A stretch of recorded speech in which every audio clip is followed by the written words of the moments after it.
sound wannabe Jamaican. You know, when Yeah, we have yeah. the foreigner, them come, they mold them pants, and then try And to. they try very hard. Not for me. The Yes, thing is, when you have a craft, you share your craft with the people. Yeah. But when you're gone, your craft shouldn't die with you. Correct, Your craft has to continue. Because I used to have a children group with Brian Heap, Dr. Brian Heap, in the 80s, Kids Stuff, Young People Theatre, where we were training young kids at the Little Theatre from 8 years old to 18 years old. So it is really about what? And as you can say, I'm barefooted because I'm ready to do some movement. We're comfy. We'll come ready for you to teach us some yes. stuff. But I know Exactly, and it's much easier with the kids because the kids can go where you want them to go. You know, in Jamaica, we say disability, but for me it's disability and that ability. Heavy stickers. Heavy, and then put them way down, and you know, so all of that, you work on all of that for your character. And then, of course, you put the psychology of your character and so on.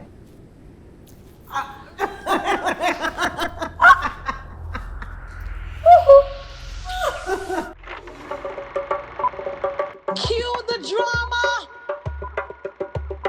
Lights, camera. Theater talk. So today's guest taught generations of Jamaican performers how to speak without saying a word. So Pierre Lemaire came to Jamaica in the 1970s and spent nearly 50 years at the School of Drama, Edna Manley, shaping artists through movement, mime, and physical theater. So today we're talking body, silence, and the stories in between. Uncle Pierre, welcome. Hi there. Thank you. Hi. We're so happy to have you here. And just to start off, you know, so people can get to know a little bit more about, you know, Pierre, who Pierre is. Yeah. You're from France. Yeah, originally. And so I would have said earlier that you came here In the 70s. in the 70s and you've gone back since? Or no? I go to visit. So you back and forth. Yeah. Well, when my parents were alive, I tried to go every year to see them for about a week. That was as much as I could stay in France a week, and then I got cold, so I came back. You got cold? So you're here for the weather. So Uncle Pierre, I'm still hearing the accent. Yeah. Bonjour.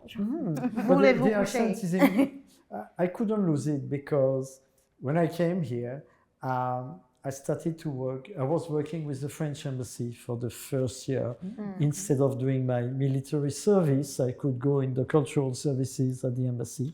That I did. 76, it's going to be 50 years in June that I came here. Wow. And the thing, after a while, I was involved with the Alliance Française, and I was on the board, I was the president, so I had to go and represent Alliance Française all the time. So I had to keep my accent because that was my French side.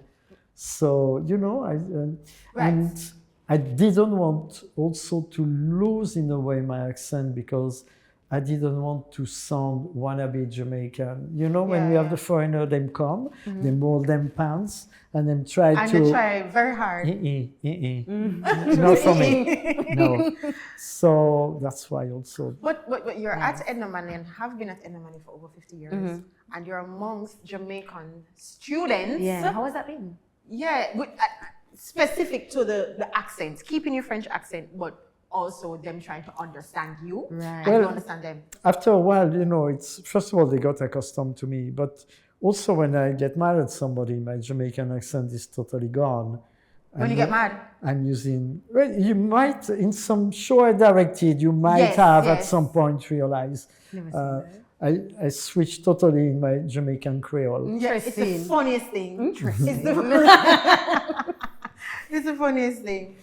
All right, Uncle Pierre. Speaking on Edna Manley, right? He's been there for quite some time. What is it that, let's say you're retired from lecturing? I still lecture there. No, I'm saying just let's say you've reached and you say, all right, I'm retiring. what is it that you would want persons to remember you by? Well, Apart from I'm not too sure, in fact. I did retire from there as the dean of drama school, but I'm still teaching there. I'm coming straight from there as we speak. It's where I was half hour ago still. Yeah. I don't want people to remember anything specific. What I want to realize, or the way I want to be remembered, basically, is the generation of students I taught who are doing theater, practicing theater and teaching theater. And what I love the most is when I have a young student who come attend now, year one, and say, oh yes, sir, my teacher at school, my drama teacher was Miss So-and-so. She said she was your student. I said, yes, because my student, look at it. In my first class at drama school, Blacka was my student, Bello and Blacka, the two of them, but Bello is gone, unfortunately. But Blacka is there. But Blacka's son was at drama school in my class. And then you say, wow, that's nice, because it continues. You see, the thing is, when you have a craft, you share your craft with the people. Yeah. But when you're gone, your craft shouldn't die with you. Correct, your craft has to continue. So the thing is the legacy that you pass on to your student and your student and your student, and then it continues, and they add their own positive on top of it. Yes. So they build on what you give them. It's what teachers should be. They are builders, allowing their student to build on top of what you give them. Yeah, absolutely. So we interrupt this episode to big up our title sponsors, the Pantomime Company, and we're reminding them to come out to the show. Yeah. Big Yard Vibes. We're not sooner there yet, and it now sit well with me. Yeah. Every weekend, Saturday, Sunday, 2 p.m., 4:30. On a Sunday. Yeah. Little theatre. And we're showing every weekend. Please, guys, come out. That's going for March. It's a great show. Yeah. Looking forward to see you there. So you're at Edna Manley now, and I know clearly you're part of the School of Drama, but what specific area of drama are you in? Now I teach, I have two classes, movement for actors, which physical theater, and children's theater workshop this term, where I train the young people in children's theater, how we make children's theater, because I used to have a children group with Brian Heap, Dr. Brian Heap, in the 80s, Kid Stuff, Young People Theater, where we are training young kids at the Little Theater from 8 years old to 18 years old. A lot of them are in the business now, some of them are in Panto and so on.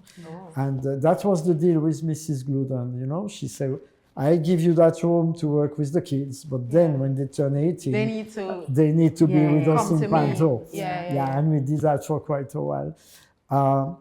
So we were doing children's shows. I mean, Barbara gave me one of her children pantomime that was never done before because it was two children pantomime. A Carol for Moneybags, they gave me in 85 to direct at Little Theatre. And we did it with our children group. Then again in 86. Then I did it in 2001 at School of Drama with my student. And again in 2017 with different students. And it's nice to see. That's why I love Barbara Gloudon.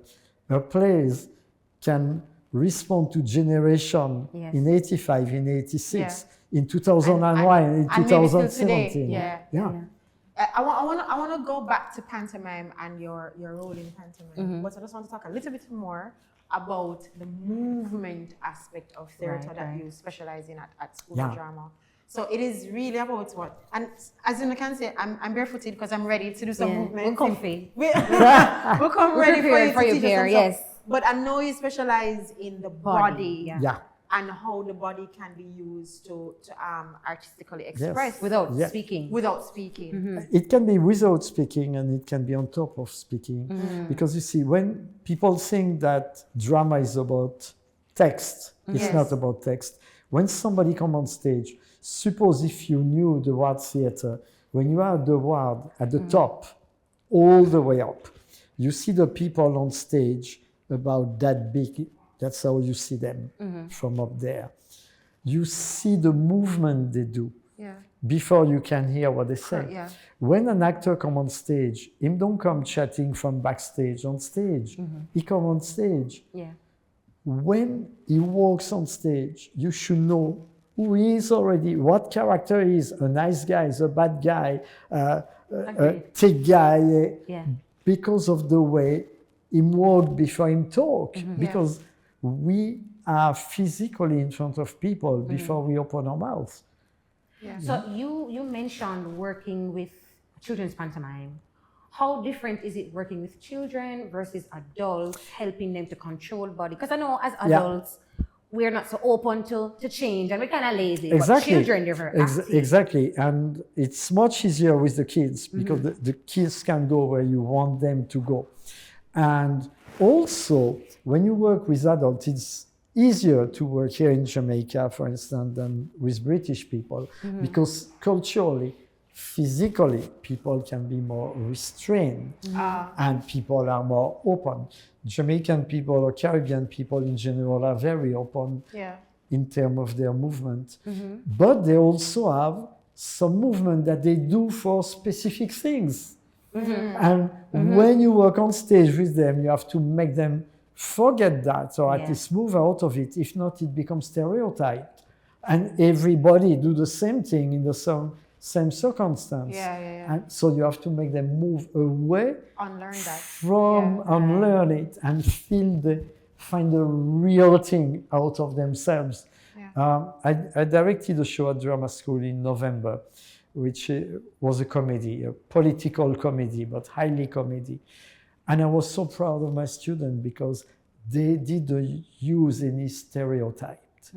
They moved. They found a way to move, to express what they were showing without, some what of is expected. was expecting. Exactly. Yeah. We did Mother Courage. I'll never forget it.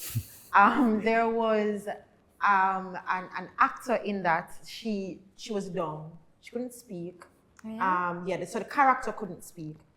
And for some reason, throughout the entire show, you could still understand her motives, what she was thinking, her intentions, all of that without speaking for the entire show. Her body, her face. Yeah, really, really good. Speaking of the hearing impaired community, you formed the Jamaica Deaf Mime Group. It's not a deaf mime group, but with Kid Stuff, Young People Theatre, we worked with the deaf. So in fact, we took deaf performers from the High School for the Deaf to perform in Washington, in the Kennedy Center. It should never been called anything else than Kennedy Center, right? That is just for people will get my drift from that. But they performed at the Kennedy Center, it was in 85 or something like that. Being deaf, they could have performed in sign language, but then only the deaf people would understand them. So they performed physically. There was not one word in that play that they created. We created it together, and they went through it. There was no word, but everything was physical, not sign, but physical. And then later on, I keep working with the deaf because I sign. I forgot how to sign because I don't sign enough. But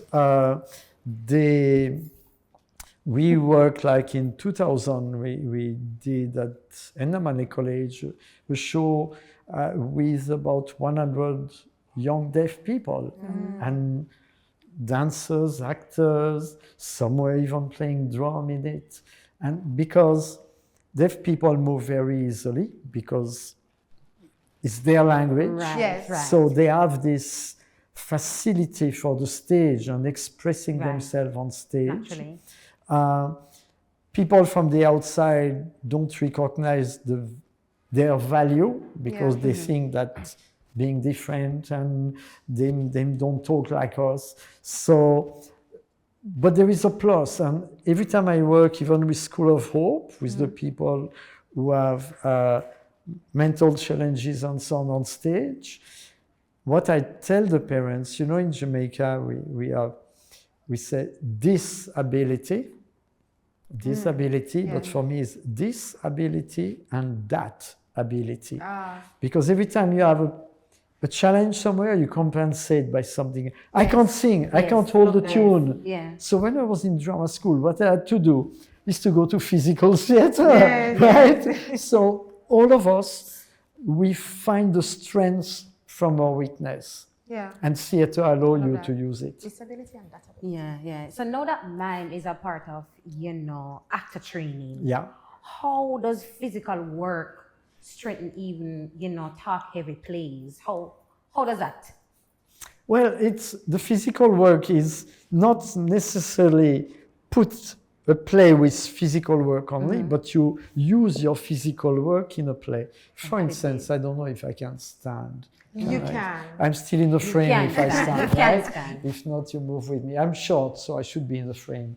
So when you are here, some people are led by the head. Some people are hello. Some people, Chest. I won't tap here because the mic is there, but they are led by the shoulders. chest. So if they come and say, "Hey, you see me?" Because it's there. Some people are led by the chin. You know the type of people who I think that is me.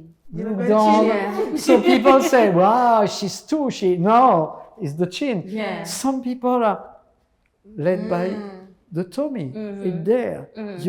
So already when you create your character, you look at all of those. Is my character going to lead by the chest, Yes. hey, me bad, or by the tummy, or by the chin? Or, that alone gives you a different way to walk.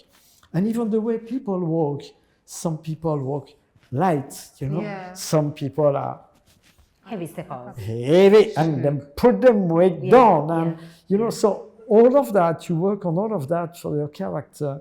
And then, of course, you put the psychology of your character and so on. But you don't start from there. Because if you start from there, you might end up playing yourself physically. But mentally, you are the character. But physically, you are still yourself. So when people see you in 4 different plays, they say, lad, man, him look the same all the time. We see this already. We see that already because it's... So I have a question, right? Charlie Chaplin. We know him to be the godfather of miming. Was he the one who, you would say influenced you to choose miming as a niche? For me, is every time I watch a movie of Charlie Chaplin, I see something else. There is something I didn't see before. Because the mime, you see, Chaplin came from the vaudeville in England, so he was playing on stage first, from a young kid, right? And he had developed, since the cinema was silent in those days, he had to develop those silent characters, but he carried it to an extreme that it could go sometimes very light or very slow. So he created like a poetry within his movements. But Mr. Bean is like that. Mr. Bean starting on TV without doing a word. All his series of Mr. Bean, there was very few words. Very few. And it's still a thing. I think to this very day, people would sit and watch a Mr. Bean. Oh, yes, of course. And laugh. And Especially when it comes up on my FYP. Yeah. I see, girl. All right, so Uncle Chris, so we're going to do what we call our break a leg activity or segments, right? Yeah. And so, we like to give our guests a little thing to do. Yeah. All right, so Active. So we're gonna ask you to obviously mime without words. That you're at a bus stop waiting for the bus to come, but it never gets there. We want to see what that would look like. What it could Without look. speaking. No, of course. Okay, we Should be start. interesting.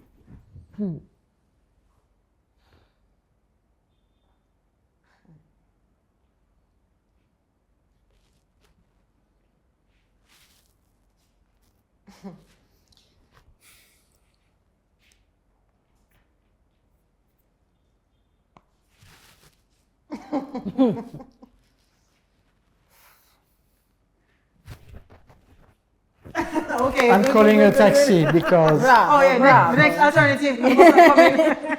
All right, one more, Uncle Pierre, one more. Avoiding somebody who owes you money. I don't know if you've experienced this before. No, money is me owing them money. No, That's hold on. okay. Producer, who owe the money? You owe the person money. You owe them money. You owe me You money. owe them money. You owe me money.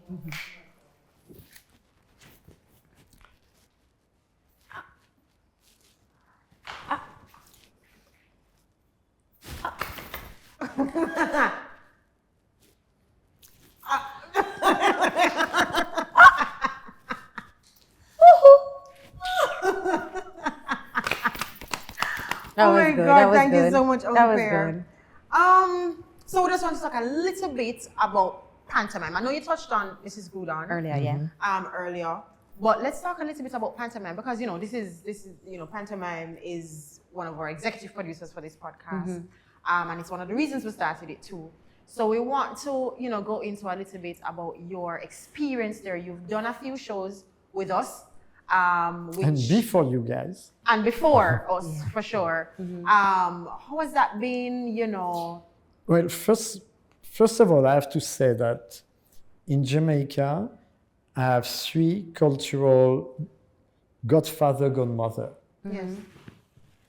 Dennis Scott, who hired me at drama school, poet, dancer, choreographer, actor, etc. Olive Lewin from the Folk Singers. Yes. And Barbara Gloudon. Those 3 people, Dennis and those 2 ladies, they introduced me very quickly in my first 6 months here to the Jamaican culture. Olive Lewin took me to Comina in the country and everything. I was going with her and she took me under her wing. Barbara did just the same. I started, I was set designer for Panto. I designed the set for 50-50, which was the 50 years of pantomime. Yeah. I went to Panto to do a lot of training during the summer for especially when she created the company, because before actors were taken for each Panto. When the company started, Barbara asked me to come and train the people during the summer to start rehearsing in September. Then she asked me also to do special effects for a lot of the Panto. Yes. So we did a whole heap of things, creating the special effect and so on. And then she asked me to direct Panto. And but to tell you, I couldn't say no to Mrs. Gloudon because nobody Don't could. give her that But opportunity. when she asked me to direct Macafat, Yes. and some people around us here were in it. When she asked me to direct that, I said to Barbara, I said, but Barbara, Panto opened on the 26th of December. I was directing a show in November at drama school. I was putting on the huge 3 days exhibition for the French embassy called Touch of France that I used to do every year, which is also in November. I said, Barbara, I have all of that. Yeah. And she said, yes, and? Figure it I said, out. all right, give me the script. But if she had the stamina to write a script every year and to produce the play every year, I had to have the stamina to go and direct it. I couldn't say no. And so that, for me, that lady is very special. And of course, Little Theatre is just nearby to School of Drama. So very often in the afternoon, I was going to her office and we chat politics, international politics, for about 2 hours in her office once a week. And now I miss her because there's so much to discuss. And I say, oh my God, if Barbara was here, we would have a bar. Yeah. One of the things that I really admired though, Uncle Pierre, and we're gonna wrap up because the producer, she's getting antsy over there as usual. But one of the things that I always admire about Uncle Pierre in his approach to directing and producing is the level of structure and organization. Well, it has to be structured. When you direct, you need to know.